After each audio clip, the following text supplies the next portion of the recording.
that the FNATIC chant that people do at events, I can't think of any other organization that has a chant like that resonates as much as the FNATIC chant.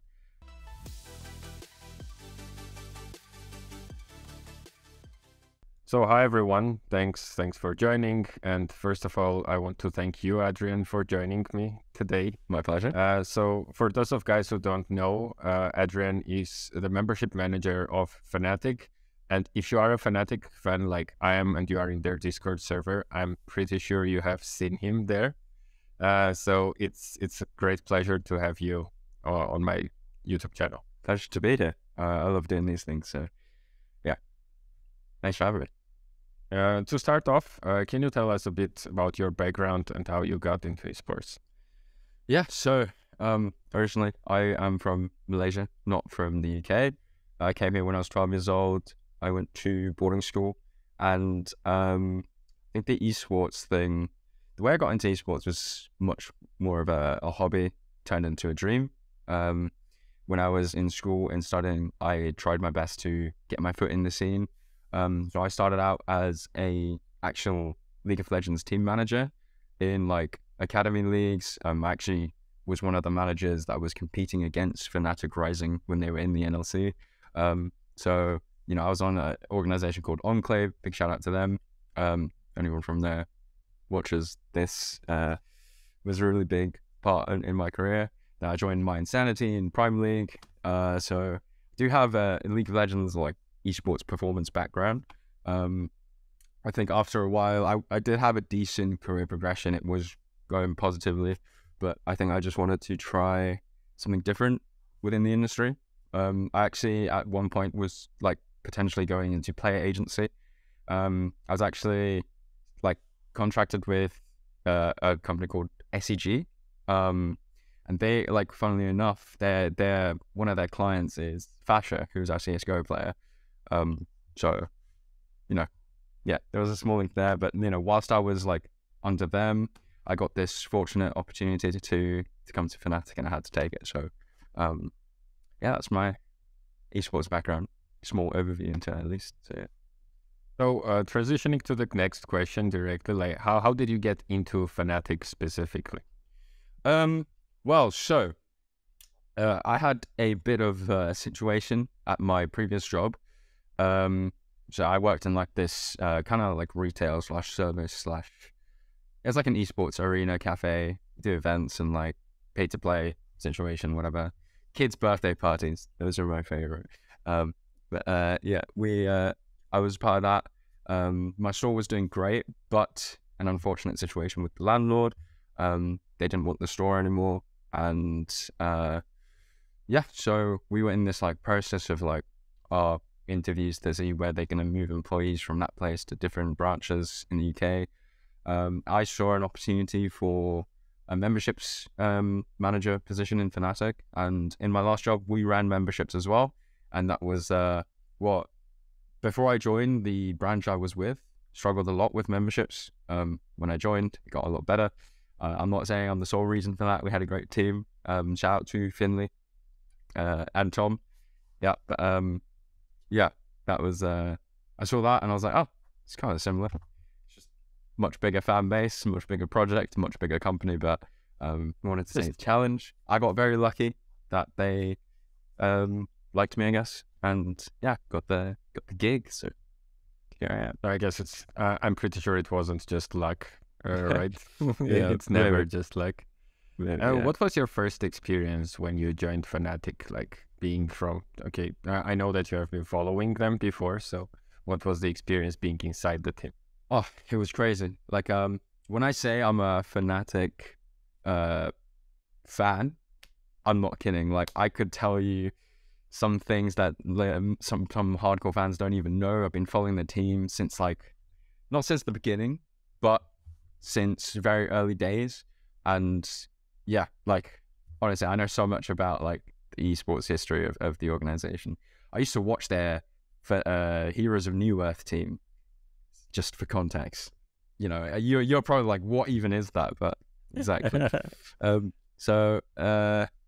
Yeah, when I joined, it was surreal. I remember my first day, just walked in the office. and I was sitting on the sofa waiting for like someone to onboard me, right? I was just looking around and I was like, oh my God, it's the boys. And I was like, wow. So yeah, it was crazy. I remember like even the whole process, like the first interview I had with the person who was like the hiring manager, I was already like, I didn't even know the guy at the time, but I was like, I just want to say I'm a huge fan. So yeah, I love FNATIC. They've done a lot for me in terms of like emotions, and growing up, I watched a lot of FNATIC games everywhere, CS, League, as I said, Heroes of New Earth. So yeah, it was kind of surreal when I joined. So moving on to your position specifically, like membership manager, what's your day-to-day job, and also what you like the most about it? Yeah, so I'd say my biggest thing is, well, it's mainly to focus on trying to promote the program in an authentic way, trying to reach a wider audience, trying to, I mean, like recently, we're trying to change the narrative of the program. As you know, it's an NFT. That doesn't get too much love in the space these days. And I think if you know about the program, if you're part of the pioneer and core group, you know it's way more than an NFT. It is just one of the most wholesome, loving communities that supports their team no matter what. And I want to show that to everyone. And it's hard to do it through forced content. It's hard to do it through like, hey, buy this membership now because we need members. I want to show how cool the community is, because you guys are incredible. When I'm talking incredible, you know, I mean, we all know the struggles that the FNATIC League of Legends team is going through now. You know, we all see the chats, we all see what people are saying. I opened the Core Pioneer Discord and everyone's being supportive. Everyone's like, don't worry guys, you know, just keep backing the team. They'll figure it out. And I think when I see that, I'm like, gosh, I want to show these people to the world, because who would not want to be part of this wholesome group? So yeah, that's my main point. I would actually like to add to it from my perspective. Until very recently, I was also Pioneer member, but that's why until recently, that's a completely different side story. But I agree with you that from the inside, and even like, so FNATIC has communities everywhere, right? There's Discord, Reddit. The inner chat of Core Pioneer members is like a completely different story, like much more positive, supporting, and I love being a member of it. Yeah, that's good. So another thing is that one of the experiences, right? Let's call it this way, that you have organized was playing ARAM matches with Yellow Star and Cyanide. Yeah.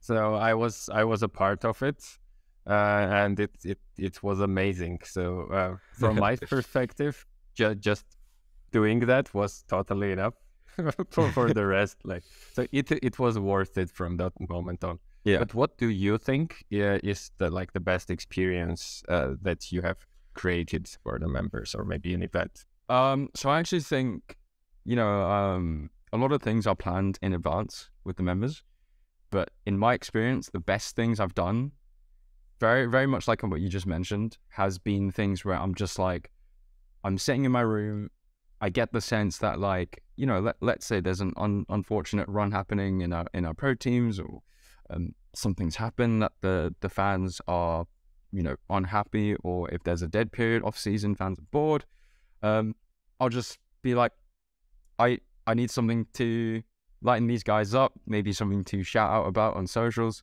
and then I'll be like, what can I do?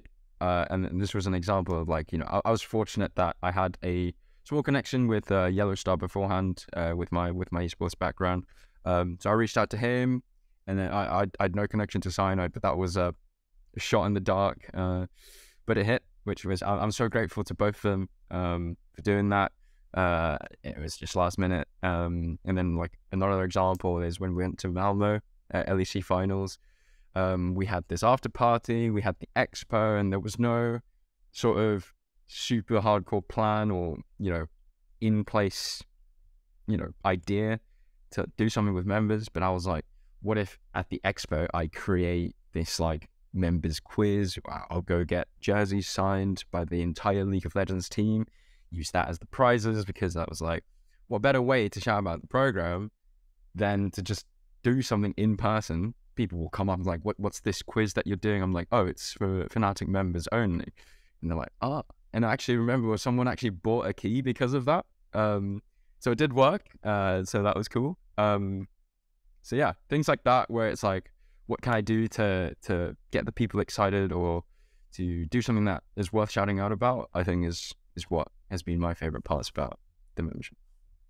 Yeah. You mentioned the event in Malmo, and I saw on Twitter like a lot of positive things about it. And even though the result was like negative that we lost, but all the images on Twitter were very positive, and the FNATIC Dragons were there. I also saw your interview with Mascot, and you also covered that topic, and it was great. So it's really amazing to hear that basically while you have this membership programs, other people get to experience it as well. Even without being members, they get some part of it at least. Yeah.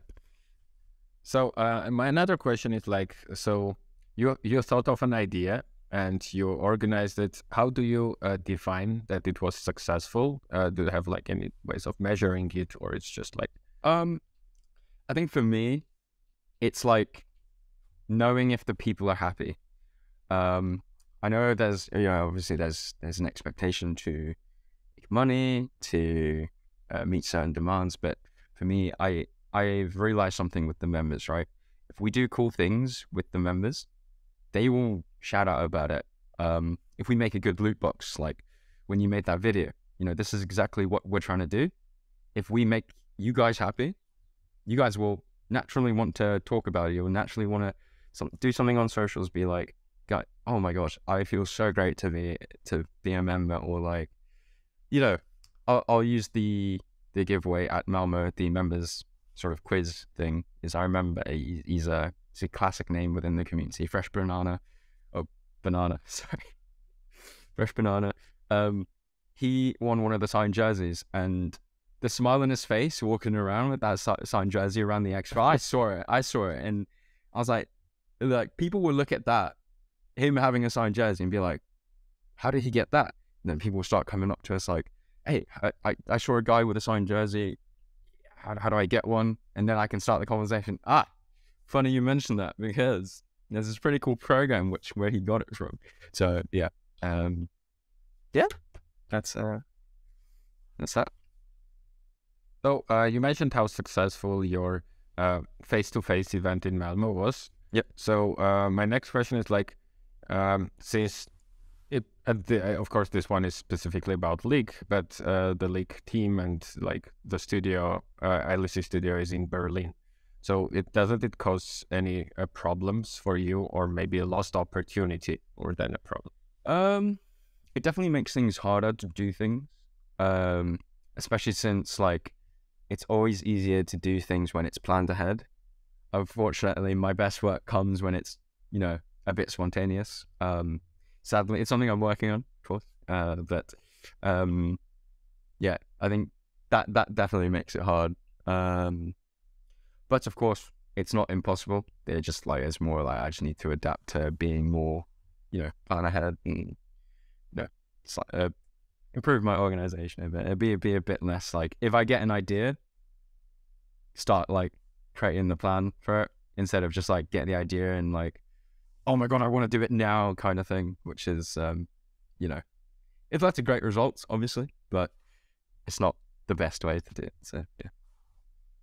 So FNATIC also is very famous, not just for League, but for many esports, like one of the best CSGO teams, if we are talking about like all time. Yeah. Valorant, we're very strong. And how, because the fans in many cases are not fans of all the esports, how do you find balance to entertain all of those different types? Yeah, so this is actually one of the toughest things with the membership, and I think the signed Polaroids is a great example of that. Of like, there were loads of people who got like Polaroids of players or teams that they don't necessarily follow too much, but they weren't unhappy with it. They were like, it's cool, but obviously we're not hitting that same level of happiness if like people got the exact player or team that they support.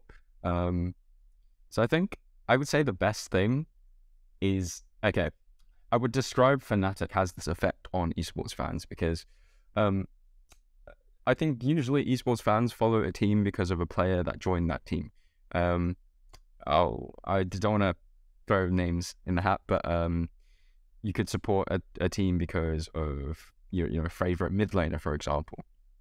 He could then end up leaving that team, and usually that fan will follow that player to the next team and start supporting that team as well. I've noticed with FNATIC, when people start following FNATIC because of a player or because of a coach or whatever, they stay even after they leave.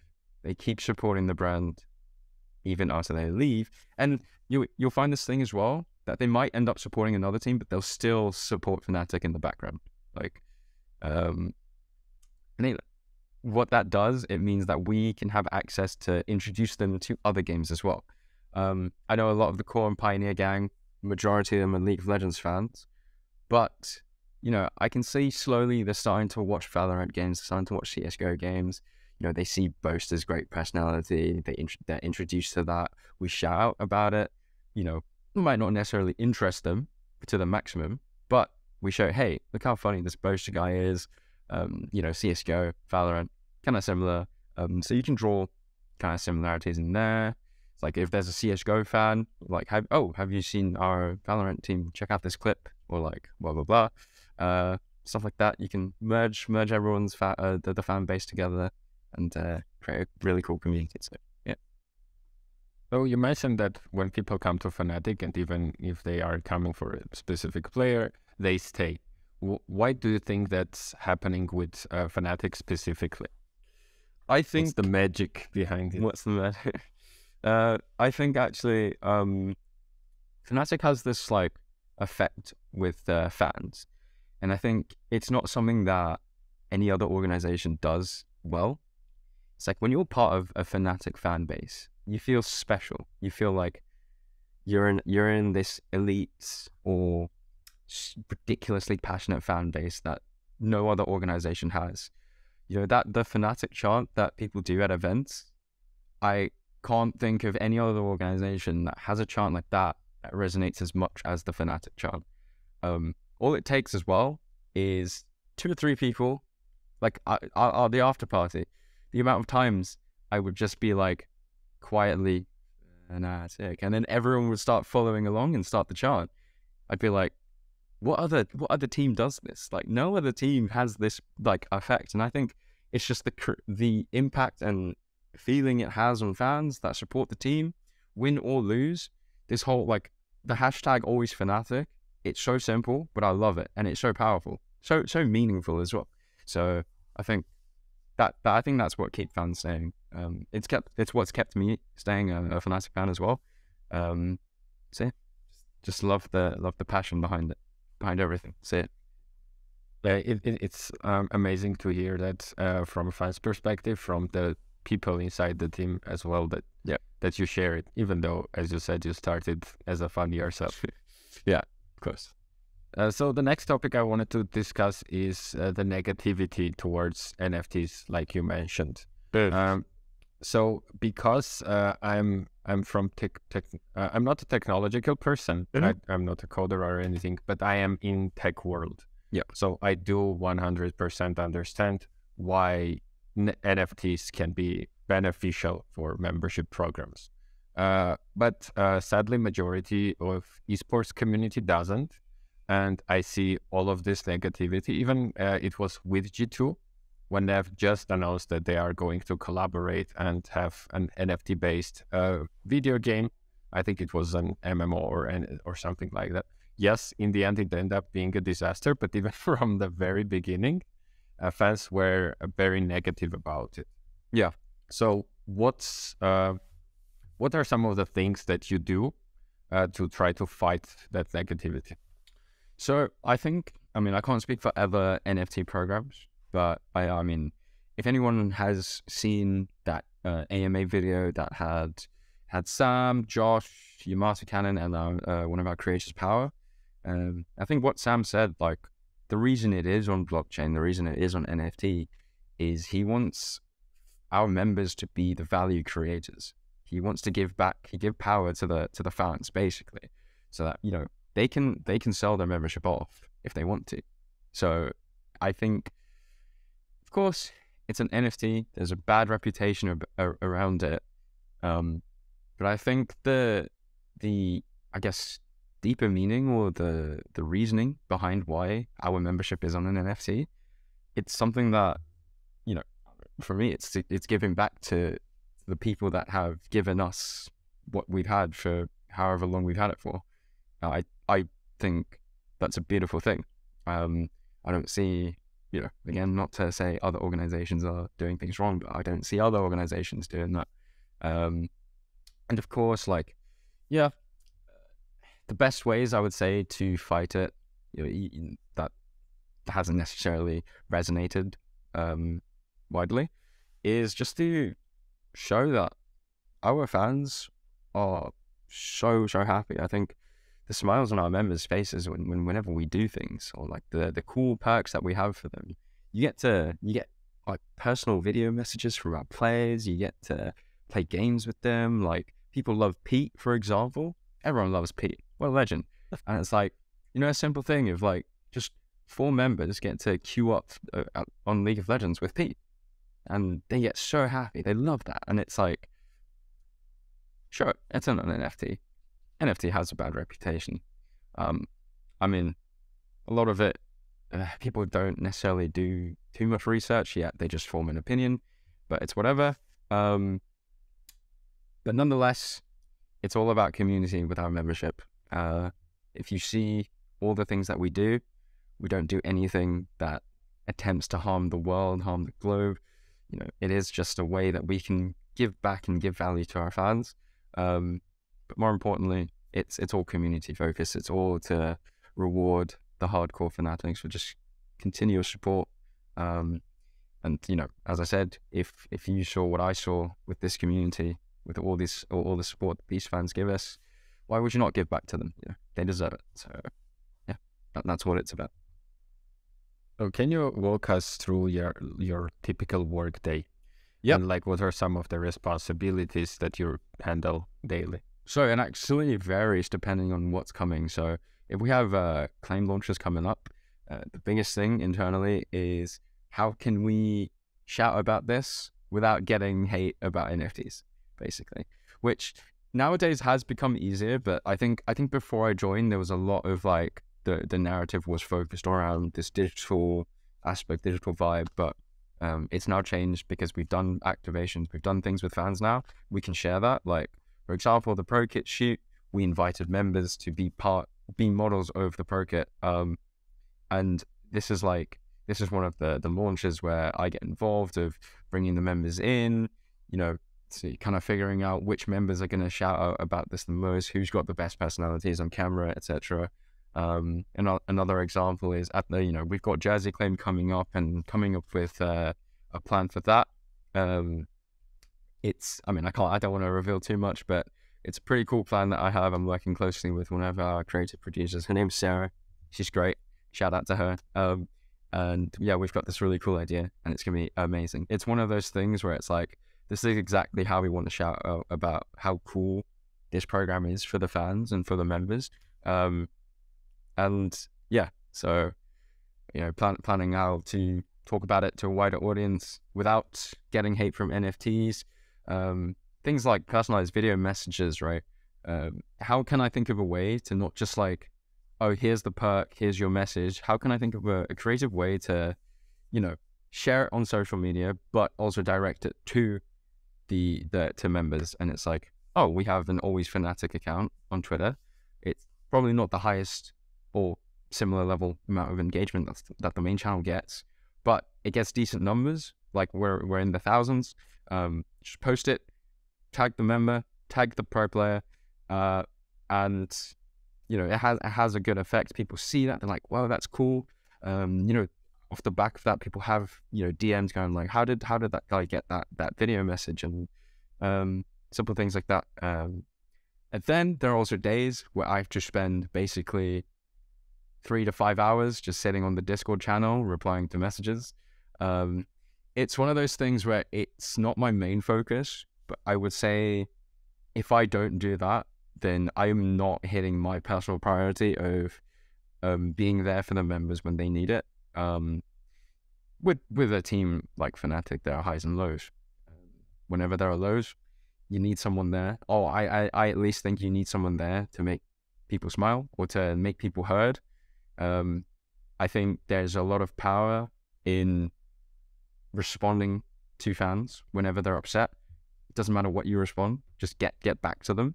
Because I think if you take care of the fans that you currently have, they're going to help you create new fans.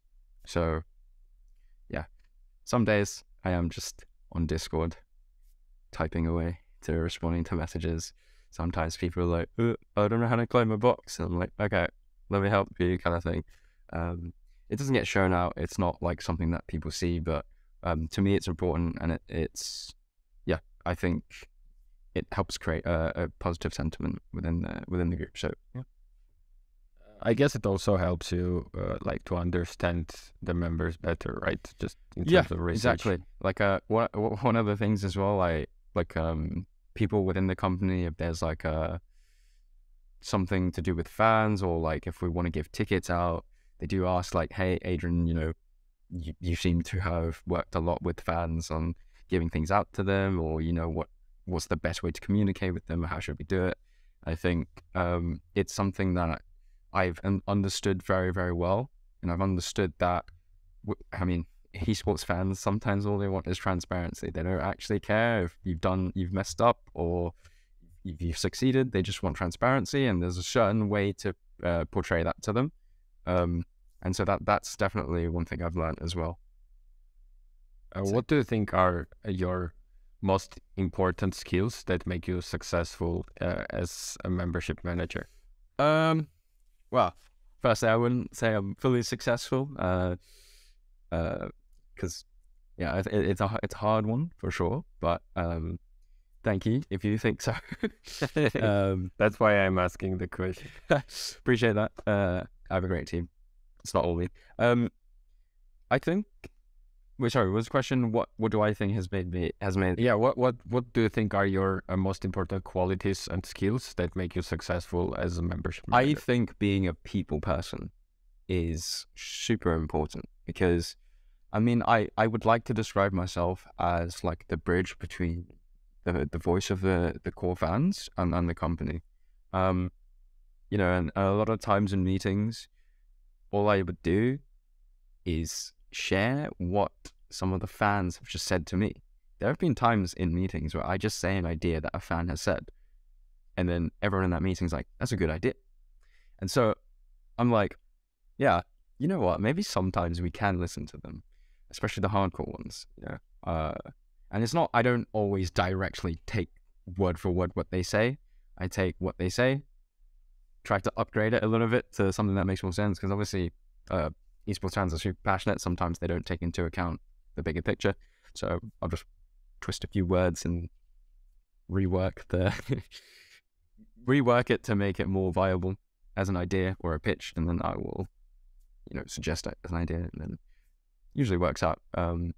So I think just understanding, interpreting what fans want, what they want to see, transparency, really helps a lot with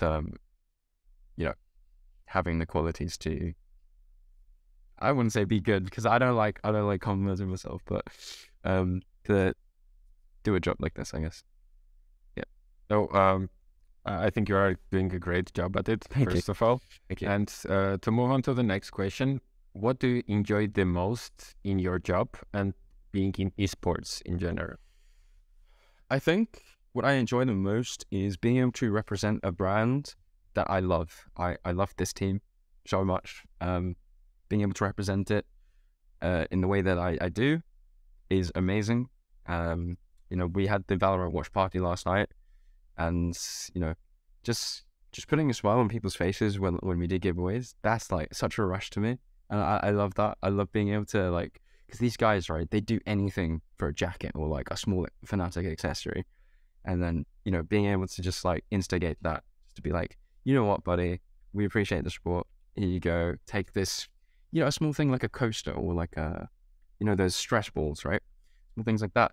The happiness someone gets is, that's what I love doing. So, yeah, it's great. I love this team, and being able to represent it, in a positive way, hopefully, is it's great. So yeah. And looking into the future, how do you imagine the membership programs evolving? Well, there is an upcoming project which I can't talk too much about, but if you are a member, then you can access it. So comment that. No, don't. Yeah, there's an upcoming project which will play into the future of memberships. But personally, for me, I think we've changed, like, as I mentioned, we've changed the narrative behind memberships to be more community focused. We want the voice of memberships to be coming from the community themselves. I think that's slowly coming into play, and I want that to become the norm of, like, you know, I want to get to a point where like user-generated content is what we're pushing out and shouting out about memberships. And the basis of that is us doing cool things with the members. Like we got to keep up what we're doing with all these perks. We got to keep the community happy. This community sentiment needs to stay up. And if we do that, people will talk about it more. People will be proud to be a member. People will be happy. People like yourself will make cool videos about loot boxes and stuff. So I think that is the direction we're going with. We want our fans to be brand ambassadors, because I think that's the most authentic way that we can, you know, not only just shout out about it, but, you know, create this lovely community vibe which we have and keep it going as well. So yeah. So you told us about how you started in esports, and what would be the some advice you would give to esports enthusiasts who are thinking about joining the industry? I would say, okay, I'm not an expert, obviously, but I'd say follow your passion. If you've got a passion for it, that is your strongest weapon. And you can learn things within industries along the way as you go. But passion is something you can't teach. How much you love something, how much you really want to, you know, not to be dramatic, but how much you want to die for something, that's something you can't teach. That's something you can't buy. It comes from the heart. And if you have that, then go for it. Do anything you want. There's so many different jobs in this industry. There's performance jobs, there's marketing, there's studios, there's, you know, graphics designers. That kind of falls on the studios. I don't know why I say it like that. But there's so many things that you can do. There's like, you can even become like, there's like assistant positions as well. If you have no knowledge at all, but you just care, make the connection with someone who can get you in, and then boom, follow the passion, listen to people that are in high positions, be open-minded, and yeah, work hard as always. And basically, to sum everything up, well, not to sum everything up, just the last question. And this question came from Reddit, and it was asked to Pete, which was the first interview I ever did. And somehow it became like the last question I always ask. So I know you have been playing League and quite successfully. So imagine in like a parallel universe, you are one of the players of FNATIC and you win the Worlds. For which champion would you want your skin to be? Okay, so fun fact, in season 7, I was ranked 3 Azir in the world. So yeah. Impressive. I don't know why I said that. Just felt like saying it, but yeah, definitely the bird. Caw, as they say. Okay. Yeah, that's as a League player, I think this is one of the hardest chapters to master. Oh yeah, it took me so long to learn the game, because I learned the game playing that character. So I didn't really understand the game until like 2 years of playing it, but it was worth it, I guess. Yeah. Do you still play League? I do. Not as much Okay. as I used to. I used to play like every single day. Nowadays, I play like once in a while. I only usually play if my friends are playing, which is weird because I don't duo queue. I only solo queue.